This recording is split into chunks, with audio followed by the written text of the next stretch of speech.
Bismillahirrahmanirrahim. Assalamualaikum warahmatullahi wabarakatuh.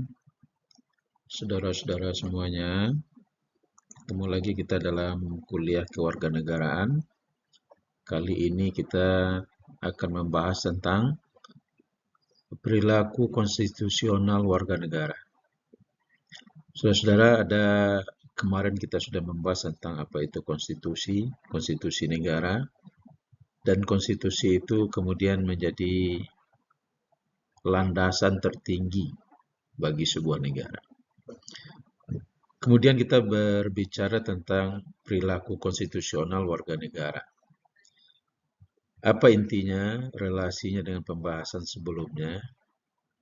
Sederhananya adalah bagaimana dalam kehidupan sehari-hari warga negara, kita sebagai warga negara menempatkan konstitusi ini di dalam kehidupan kita. Baik, saudara-saudara semuanya, dalam pertemuan ini kita akan melihat apa itu konstitusi, tapi sebelumnya kita bicara tentang dua hal. Ini tentang penegakan hukum dan kesadaran hukum. Yang pertama ini mungkin kita akan bahas pada sesi yang lain tentang penegakan hukum atau law enforcement. Jadi penegakan hukum dengan kesadaran hukum ada dua hal yang berbeda. Di penegakan hukum itu wilayahnya penegak hukum. Jadi kalau sederhananya kita melihat, ini kewenangannya para penegak hukum. Di bagaimana hukum ditegakkan di Indonesia oleh polisi, oleh jaksa, oleh pengadilan, ya. Kekuatan lembaga-lembaga negara dalam menegakkan hukum di Indonesia ini menentukan bagaimana bangsa ini atau pemerintahan ini dijalankan. Kalau penegakan hukumnya lemah, ya, artinya orang yang korupsi misalnya hukumnya ringan, ini lemah penegakan hukumnya, law enforcement-nya lemah. Ada orang melanggar tapi bisa dibayar, itu law enforcement-nya lemah, ya. Ada orang dihukum tapi bisa berkeliaran tanpa menjalankan hukuman. Ya. Ini bagian dari law enforcement. Law enforcement ini adalah wilayah para penegak hukum, bagaimana mereka punya integritas, komitmen dalam penegakan hukum. Kemudian ada wilayah kesadaran hukum. Ya. Apa itu kesadaran hukum atau legal consciousness? Ya. Ada dua istilah sebenarnya yang terkait dengan kesadaran hukum ini. Ya. Yang pertama, legal consciousness. Apa itu legal consciousness? Dan ada juga legal awareness. Ya. Ya, di mana perbedaan consciousness dengan awareness. Ya. Ya, pertama legal consciousness. Ya. Legal itu perkara hukum, kesadaran hukum itu lebih filosofis, ya. Kesadaran yang mendalam, ya, artinya sebagai warga negara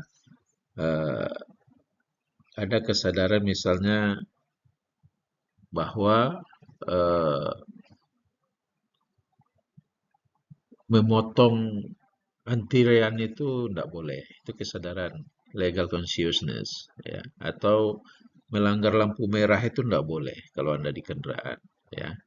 Walaupun nggak ada orang melihat, ya, nggak ada polisi, nggak ada yang menjaga, tapi ada kesadaran, ya, kesadaran yang dalam kedisiplinan. Nah, ini yang diharapkan dalam kehidupan berwarga negara, ya. Jadi consciousness ini kesadaran yang yang lahir dari dalam diri kemudian menjadi kebiasaan dalam kehidupan sehari-hari. Kemudian ada legal awareness, ya. Awareness ini aware, ya. Aware ini kalau bahasa sederhananya peduli, ya.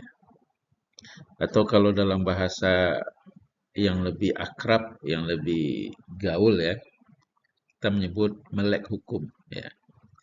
Jadi kesadaran hukum ini dalam bentuk formalnya, ya, pengetahuan, pemahaman, ya, pemahaman terhadap hak-hak misalnya, ya. Jadi misalnya Anda sebagai konsumen, kita sebagai konsumen di rumah sakit, kita memanfaatkan jasa kesehatan, kemudian apa-apa aja hak Anda, kalau Anda mengalami malpraktek dan lain sebagainya, Anda tahu kemana harus mengadu, ya, apa yang akan Anda lakukan, ya, keberatan hukum apa yang akan Anda berikan, ya. Ini awareness namanya. Nah, awareness ini terkait dengan eh, hak dan kewajiban, ya, hak dan kewajiban kita di depan hukum. Ya. Banyak orang yang mendapat perlakuan hukum atau pelayanan publik tidak sesuai misalnya, tapi tidak tahu kemana mengadu, ya. Tindakan hukum apa yang akan dilakukan. Nah, maka makna dari legal awareness ini lebih kepada kesadaran bahwasanya eh, apa namanya eh, Anda punya pengetahuan hukum, hidup di negara hukum, ada pembelaan-pembelaan hukum yang bisa diterima oleh warga negara. Baik-baik legal consciousness atau legal awareness ini dua-duanya adalah eh, bagian dari kesadaran hukum. Nah, saudara-saudara, kemudian apa bentuk-bentuk kesadaran hukum? Kesadaran hukum bagi warga negara Indonesia, ya. Pertama adalah kesadaran konstitusional. Ini akan kita bahas berikutnya tentang perilaku konstitusional. Perilaku konstitusional ini diawali dengan kesadaran konstitusional. Apa itu kesadaran konstitusional? Bahwa kita adalah masyarakat yang hidup di sebuah negara, di sebuah pemerintahan yang diatur oleh konstitusi, ya. Kita hidup di sebuah bangsa punya aturan yang puncak tertingginya adalah konstitusi. Di kesadaran bahwa setiap negara memiliki konstitusi dan memperjuangkan hak-haknya sesuai dengan kewajiban hak dan kewajibannya, ya, sesuai dengan konstitusi. Nah, itu kesadaran konstitusi namanya. Nanti kita bahas lebih lanjut. Kemudian ada kesadaran hukum formal yang kedua, ya, bahwa ada hukum positif yang berlaku di negara ini, ya. Jadi hukum formal itu hukum positif. Ada hukum yang tidak formal ada, ya. Ada hukum adat, ya kan? Ada hukum keluarga, ada hukum agama, ya. Tapi ada hukum positif yang berlaku. Itulah hukum formal di negara kita, ya. Nah, ada hal yang bisa disesuaikan dalam kehidupan masyarakat, ya, eh, dengan hukum formal ini. Tapi ketika tidak sesuai, maka di masyarakat yang berlaku, ya, yang menjadi keputusan adalah hukum formal. Ya, misalnya Anda bersengketa dengan saudara, ya, tentang pembagian tanah dan lain warisan misalnya. Ya. Ya, ada hukum yang dipakai dalam melakukan pembagian di keluarga sesuai cara adat, ya. Tapi ketika bersengketa, ya, bersengketa tidak sesuai dengan keinginan, ya, maka ada hukum formal yang menyelesaikan, ya. Itulah pengadilan, ya. Jadi saudara-saudara, ya, eh, ada hal yang bisa diselesaikan dengan musyawarah dan ketika tidak bisa diselesaikan maka ujungnya, ya, kita menyelesaikannya dengan hukum formal. Kemudian ada kesadaran hukum material, ya, bahwa ada substansi hukum dan nilai-nilai yang terkandung dalam hukum, ya. Ya, ada materi-materi hukum, ada material hukum yang harus Anda pahami, ya, sehingga Anda tahu bahwa ini tidak boleh secara hukum, ya. Contoh sederhana adalah misalnya Anda menghina, ya, atau membuli orang di medsos, ya. Ya. atau melakukan kekerasan, ya. Ini secara material, ya, materi hukum ini pidana, ya. Ada hukum pidana itu sudah masuk pada kejahatan, ya. Ya, Anda harus paham, ya. Anda harus punya kesadaran di dalam kehidupan bermasyarakat, dalam kehidupan global, ya. Anda juga paham ini, ya, bahwa menghina orang, apa namanya, melakukan kata-kata penghinaan, perbuatan kekerasan itu adalah perbuatan melanggar hukum. Itu hukum material, ya. Kemudian yang keempat adalah kesadaran hukum kolektif, ya. Apa hukum kolektif? Itu peran hukum dalam menjaga ketertiban sosial, ya. Jadi di sini terkait dengan ruang publik dan ruang private, ya. Mana yang menjadi ruang publik, ya, menjadi hak umum, hak hak orang di luar kita, dan mana yang menjadi hak privat, ya. Ini sederhana misalnya, ya. Anda apa namanya eh, di rumah Anda eh, membuat keributan, ya, yang suara Anda membuat gaduh, ya, apa namanya mengganggu orang di sekitarnya, ya. Ketika sudah dikatakan Anda diingatkan, Anda kemudian bilang saya kan melakukannya di rumah saya, di tempat saya, ya. Di dalam rumah saya, kenapa Anda eh, yang apa namanya, yang komplain, ya. Nah, kolektif, dalam hukum kolektif, ya, Anda bisa diadukan, ya, karena mengganggu eh, kenyamanan publik, ya. Jadi perbuatan kita yang kita lakukan di rumah kita, tapi mengganggu eh, keamanan kenyamanan publik, ya, itu menjadi kesadaran hukum juga. Jadi kita kalau tinggal di tempat orang banyak, ya, ditinggal di komplek misalnya, ya harus punya kesadaran itu, ya, bahwa kebebasan kita, ya, itu terbatasi oleh kebebasan orang lain, ya. Jadi kita bilang kalau di rumah kita seenaknya, kita harus pikirkan juga kalau ada orang yang terganggu dengan yang kita lakukan di rumah kita, berarti ada kebebasan orang lain juga.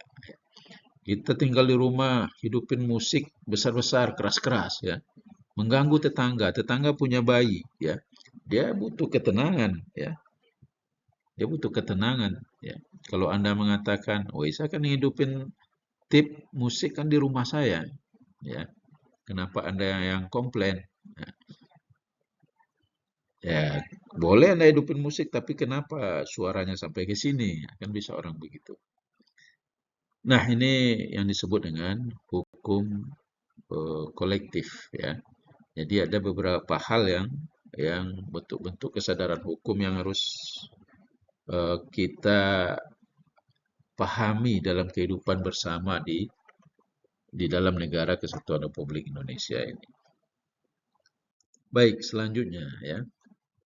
Kemudian kita bicara tentang eh, konstitusi tadi, ya, kesadaran konstitusional, ya.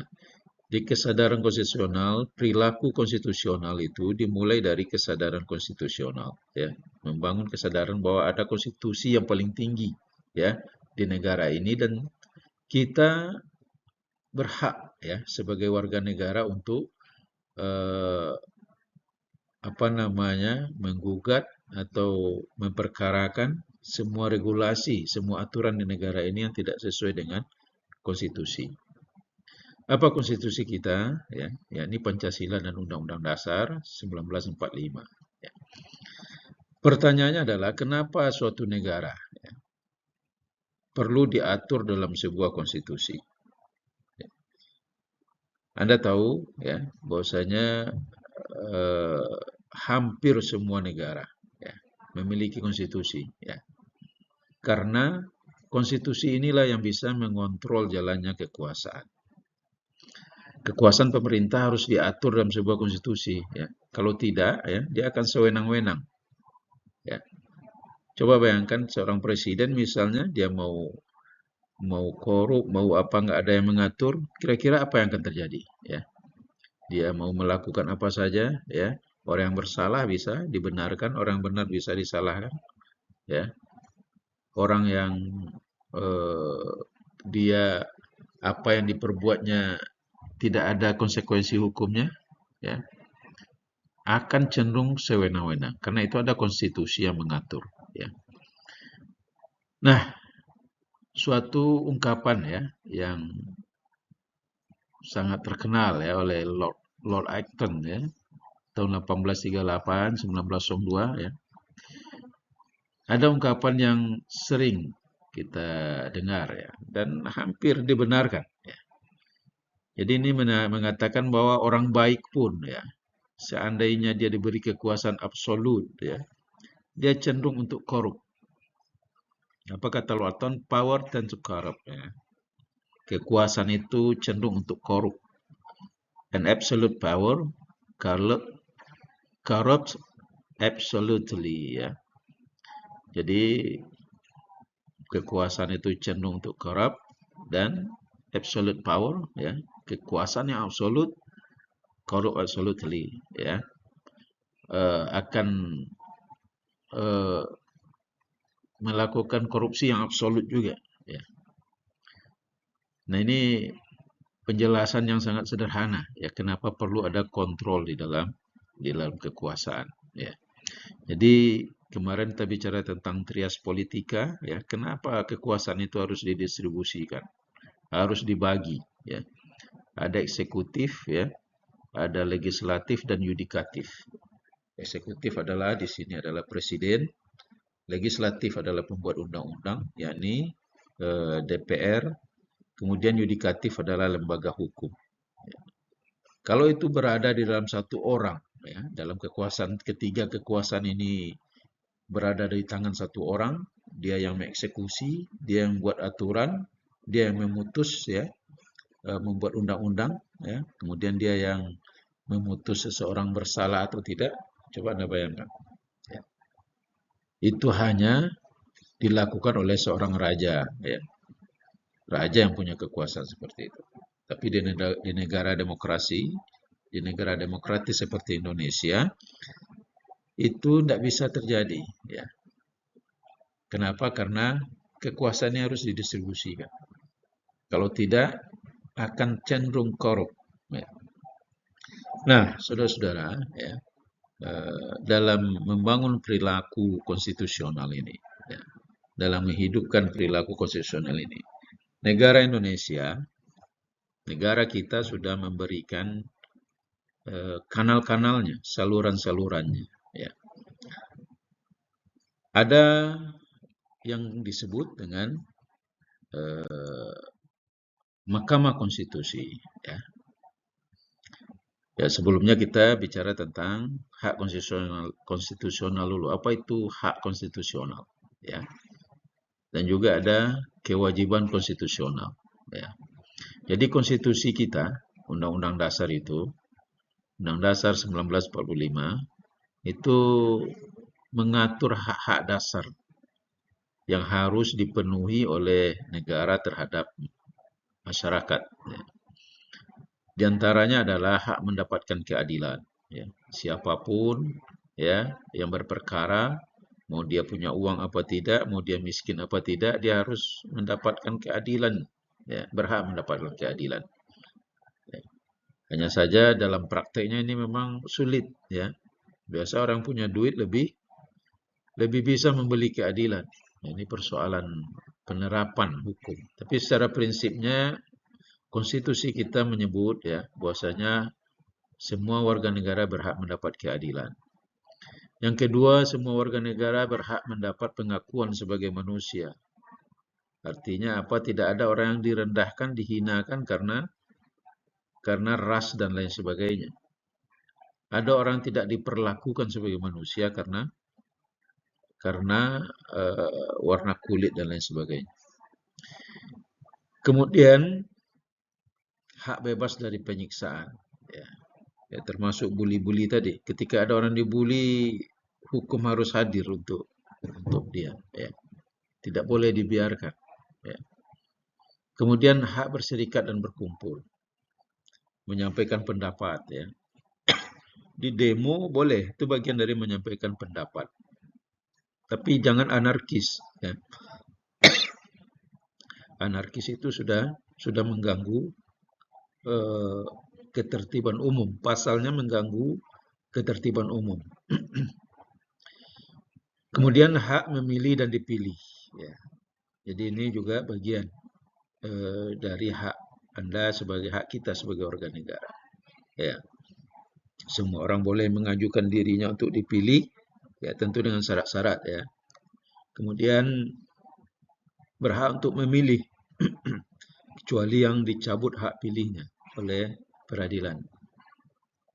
Kemudian hak memeluk agama, hak mendapatkan pendidikan, hak mendapatkan pekerjaan yang layak.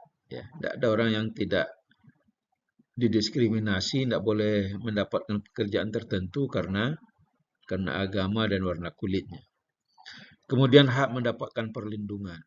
Ya, ini bagian yang penting ya dalam kehidupan berbangsa. Kemudian ada kewajiban konstitusional. Ya, apa itu kewajiban konstitusional? Ya, di antaranya adalah menjaga ketertiban. Semua kita, ini bukan bagian dari, bukan hanya pekerjaan kepolisian, tapi juga warga negara. Menjaga ketertiban itu bagian dari kewajiban warga negara. Kemudian membayar pajak, ya. Membayar pajak itu kewajiban warga negara. Ya. Soal apakah pajak itu sudah digunakan sesuai dengan aturannya itu hal lain. Ya. Itu bukan alasan untuk tidak membayar pajak. Ya. Kalau saya lihat negara ini korup ya, orang pajak kaya-kaya ya, hidupnya mewah-mewah ya. Kalau saya nggak bayar pajak aja, enggak. Ya. Jadi eh, dibenahi sistemnya, prakteknya, pemerintahnya yang salah itu ya. Dan jangan menganggap itu menjadi pembenaran untuk tidak membayar pajak. Ya. Jadi warga negara yang baik itu membayar pajak. Ya. Kemudian membela negara. Ya. Dalam keadaan bagaimanapun, ya, ketika ada ancaman maka semua warga negara berhak atau wajib membela negara. Kemudian melindungi hak orang lain. Ya. Itu juga kewajiban. Ya. Sebagai warga negara bukan hanya untuk memikirkan diri sendiri, tapi ketika ada orang lain yang terancam haknya, ya, kita juga wajib melindungi. Kemudian partisipasi dalam demokrasi, ya. Ini bentuk konkretnya adalah ikut memilih, ya. Itu yang paling rendah, ya. Partisipasi dalam demokrasi itu kan paling rendahnya adalah ikut memilih. Ya. Partisipasi lain bisa ikut sebagai penyelenggara pemilu, PPK, PPS, atau di KPU-nya, dan juga bisa juga terlibat di partai politik, ya, menjadi calon. Itu bentuk dalam partisipasi demokrasi, ya, atau bisa menjadi eh, apa namanya pemantau, ya. Nah, demokrasi ini juga dibangun dengan partisipasi, ya. Ketika demokrasi minim partisipasi, ya, atau pemilihnya minim, ya, dia akan kehilangan legitimasinya. Legitimasinya maksudnya eh, orang akan menganggap keabsahannya rendah, ya, walaupun penyelenggaraannya lancar, ya, tapi kalau ketika partisipasi rendah, ya, orang yang terpilih di dalam sistem demokrasi itu adalah orang yang tidak legitimate, ya, karena dipilih oleh misalnya tidak sampai oleh 50% misalnya warga yang memilih atau cuma 20%, ya. Yang lain golput. Nah, itu kan partisipasi rendah, partisipasi politik rendah. Baik, selanjutnya ya, di mana kita memperlakukan ya hak konstitusi ini, memperjuangkan hak konstitusional ini ya. Tadi kita sudah sampaikan ya, Undang-Undang Dasar kita, konstitusi kita menjamin hak-hak konstitusional kita. Hak mendapatkan pekerjaan, ya, hak mendapatkan pelayanan kesehatan, hak mendapatkan pendidikan, ya.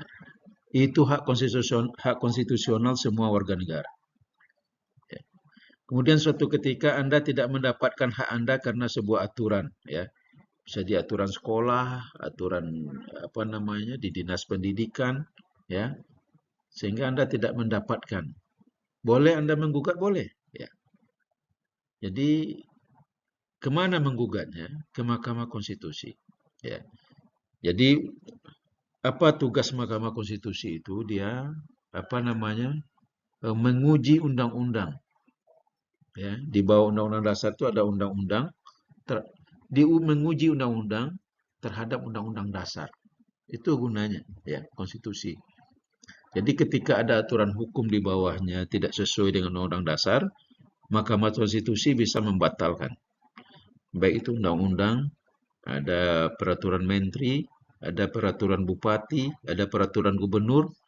Misal gubernur mengeluarkan aturan, ketika merugikan warga, ketika diuji tidak sesuai dengan Undang-Undang Dasar bisa dibatalkan. Nah ini saluran, ya, kanal bagi warga negara untuk memenuhi hak-hak konstitusional. Nah, kesadaran akan hak-hak konstitusional ini, kemudian saluran mengetahui bagaimana menyalurkannya, itulah yang disebut dengan perilaku konstitusional warga negara. Ya. Di kita, terutama Anda mahasiswa, ya, ketika ada persoalan, ada masyarakat, ada keluarga Anda mengadu, ya, Anda memahami, oh ini persoalan konstitusi, ya. Ini hajat hidup orang banyak. Ini harus digugat, ya. Gimana menggugat itu? Itu namanya adalah judicial review, JR, ya, atau uji materi, ya. Di materi yang ada di aturan-aturan itu diuji dengan Undang-Undang Dasar, ya. Gimana caranya, Pak? Ya, Anda buka situs Mahkamah Konstitusi, ada bagian di sana, ya. Nanti kita simulasikan, ada bagian pengaduan, ya. Anda masukkan identitas diri Anda, kemudian apa namanya legal standing Anda siapa, sebagai siapa, identitas diri Anda, kemudian apa produk hukum, ya, yang ingin Anda uji, ya. Misalnya ada peraturan menteri, ada peraturan gubernur atau peraturan bupati, kemudian tentang apa materinya, ya, bisa secara online, ya. Kemudian didaftarkan. Nah, menjelang disidangkan di Mahkamah Konstitusi, Anda siapkan bahan-bahan, ya, bukti-bukti yang mendukung, misalnya foto, ya, dokumen, ya, yang karena aturan itu Anda dirugikan. Ya. Baik, saya kira itu kuliah kita kali ini tentang perilaku konstitusional warga negara, ya. Silakan Anda baca modul yang ada di e-learning dan Anda kerjakan tugas yang diberikan pada pertemuan ini. Demikian yang bisa disampaikan untuk kuliah kali ini. Terima kasih atas perhatiannya. Kita akhiri. Billahi taufiq wal hidayah. Assalamualaikum warahmatullahi wabarakatuh.